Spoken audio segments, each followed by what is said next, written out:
in Paris. This is a protest called Let's Block Everything, Bloquons Tout. This is an expression of hostility towards not only Emmanuel Macron's president, but the country's entire...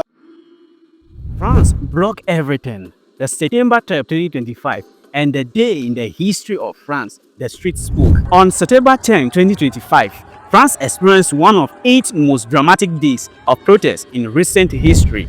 Tens of thousands poured into the street under a single powerful slogan, Bloquons Tout, block everything. What unfolded was more than just a strike. It was a test of endurance between ordinary citizens and the state, a reminder of France's long history of civil unrest, and perhaps the birth of a new era of digitally forward protest. This is a deep dive into the day, the anger behind it, and what it could mean for the future of France. The protests in France don't appear out of a thin air. The roots are always layered in history, economics, and identity. For years leading up to 2025, French families were under pressure. Rising costs of living, groceries, fuel, and resistance steadily climbed while wages remained stubbornly flat. Strained public services, hospitals were stretched, schools overcrowded, and trains underfunded. After years of pandemic struggles, inflation crisis, and political reshuffles, many citizens felt burnt out by promises that never materialized. Then came François Bayrout's 2026 budget proposal. At its core, the budget was designed to stabilize state spending, but the measures cut deep into 2 national holidays removed, reduction in healthcare and education funding. This austerity rhetoric that signaled harder times ahead. For many, these weren't just technical budgetary shifts. They were attacks on daily life. And so, the ambers of discontent were filmed into open flame. Unlike the strikes of the past, Bloquons Tout didn't begin in a union halls or party offices. It started in a chaotic, decentralized world of TikTok, Telegram, and Instagram. Anonymous call spread on September 10th.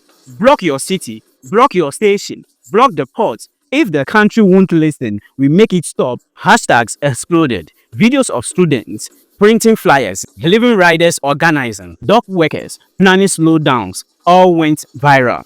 By early September, the phrase Bloquons Tout had entered everyday conversation. It wasn't just activists, it was ordinary people, neighbors, students, pensioners who felt compelled to act. This movement's power came from its unpredictability. No single union, no central committee controlled it. That made it harder to negotiate with and harder to suppress. The morning of September 10th felt different. In Paris, commuters arrived at the stations only to find shattered metro gates and protesters linking arms across entrances. Traffic on the peripheral ground to a standstill as market shift, barricades of bins and scooters blocked the roads. In Rennes, a bus was set on fire, thick black smoke rising into the sky as firefighters battled to contain it. In Marseille, dock workers staged a sit-in that shut down major port terminals, delaying shipments and crippling trade for the day.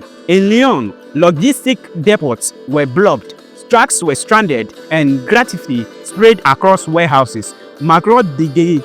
This disruption was vast and coordinated.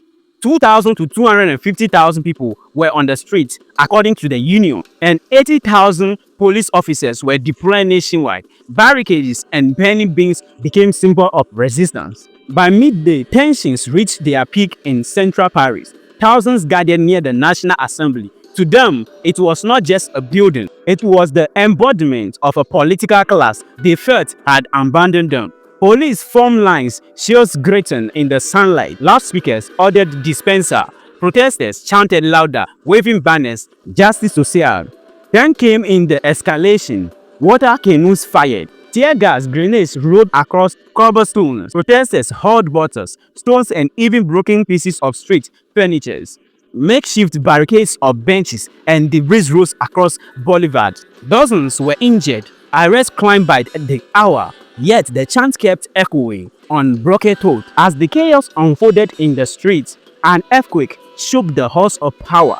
Prime Minister François Bayrou lost a no-confidence vote. The budget did not just cut costs, it cut into identity, tradition, protection, values that many felt defined what it means to live in France. This was the first French protest of its scale born on social media. It wasn't controlled by any union leaders that made it unpredictable and powerful. By nightfall, hundreds had been arrested, but the fight on the streets was mirrored inside the halls of power. In a dramatical twist, Prime Minister François Bayroul's government collapsed on the very day of the protest. Emmanuel Macron appointed Bloquons to replace him. Instead of calming tensions, it only confirmed what many already believed: politics was broken.